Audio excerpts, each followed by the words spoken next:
attended our last show, The Devil's Carnival? No. Make a fucking noise. I can't see you. The lights are like. Were you here? Okay, so a couple of you were here. So for those of you who were at the Devil's Carnival show, do you recall a performer by the name of Miss Spooky? Yes. Sideshow. Yes. Amazing eyebrows. All right.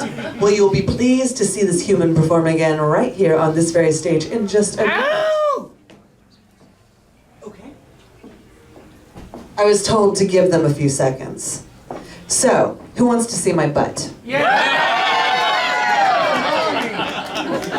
Yes, you are too fucking easy. You are too easy. I'll tell you what. You didn't pay high enough a ticket price to see my butt, not tonight. But if anybody can present to me champagne, rhinestones, and chocolate, I'll show you my ass, I promise you, at any point in this night. So are we good? We're good. All right then. So I told you, if you saw Devil's Carnival, that you saw this performer, then going by the name Miss Spooky. This performer has ditched that name and now is performing under the moniker of Fantasma. So children, you shall meet Fantasma here this evening. And she presents to you Snowstorm.